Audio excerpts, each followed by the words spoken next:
So there's a whole lot going on in the hip hop world on the tail end of this J. Cole Might Delete Later project dropping and some disses. And it's spun into this whole thing where different individuals like Drake got a joint that just leaked that's a diss getting at a lot of individuals.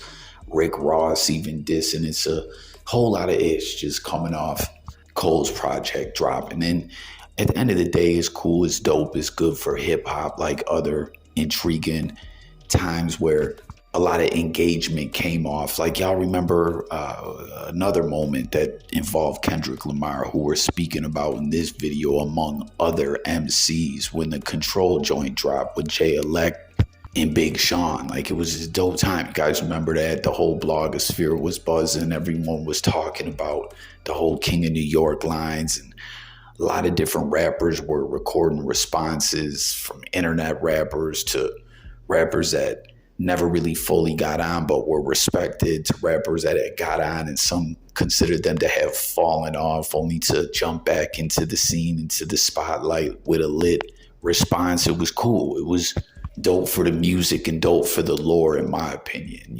Comment if y'all remember that whole vibe.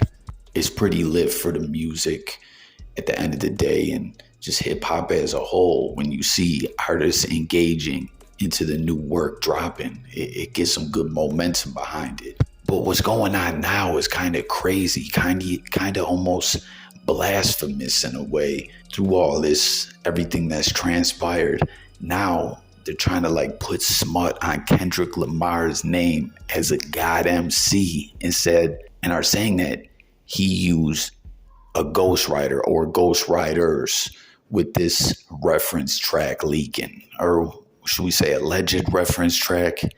Outside, take off your idols' heads, that's what I had to do. You already know being idols, what happened to you. Take off the Sanford, pay for a day.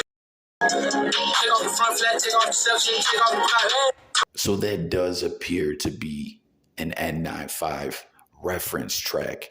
But I say alleged because none of this is 100% confirmed. You know what I mean? You see No Jumper, Remo posted it.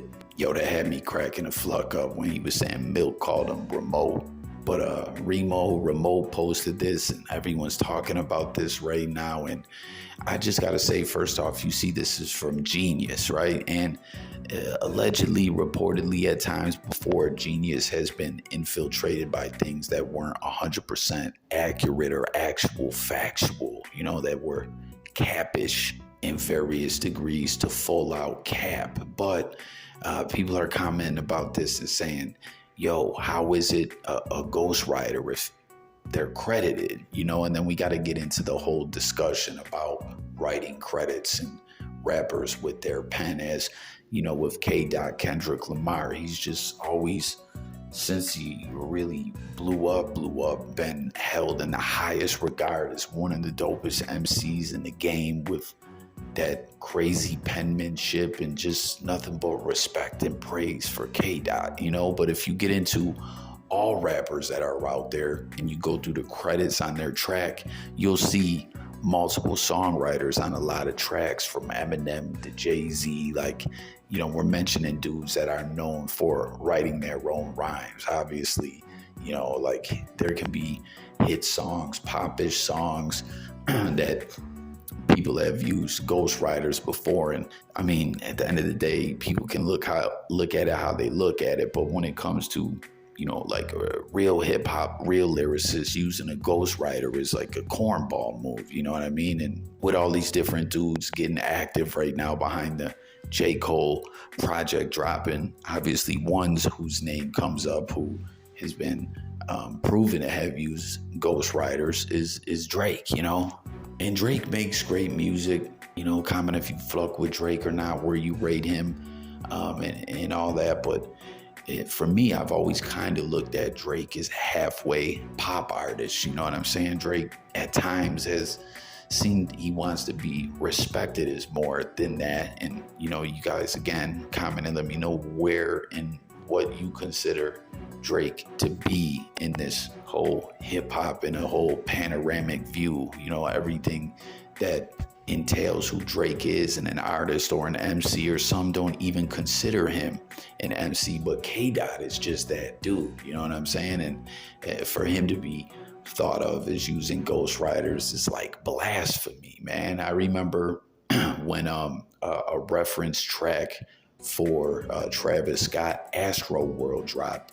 A lot of individuals were appalled as we saw Sci-Hi to Prince performing that reference track, and it really felt like Sci-Hi was fully responsible for that song when you heard him spitting it on the reference track. Like, this was his vision, his bars. He showed Travis how to do it, and Travis did it. You know, I mean, that's a whole nother discussion. You could share your thoughts about that in the comments below, but getting back to what we're talking about here, and what I was saying about artists having respected MCs, respected for their pen, having other individuals in their credits that could be, if there were, of course, other artists featured on the track, that doesn't really even need to be mentioned, but I'm just trying to cover all bases and all axes, if you smell me.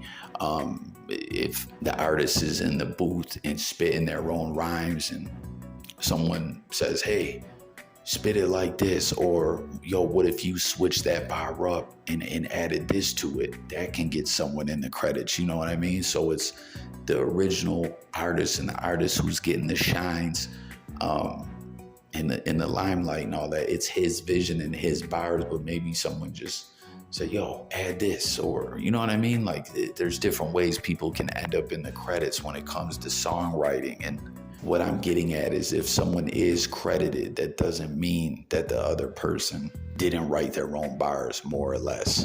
But when it comes to this, that is what is being alleged, that Kendrick and 9-5 wasn't his vision or his bars, and you know, these other individuals wrote it or whatever. And I don't know, I'm just not buying that. I'm thinking that this is a whole bunch of hoopla.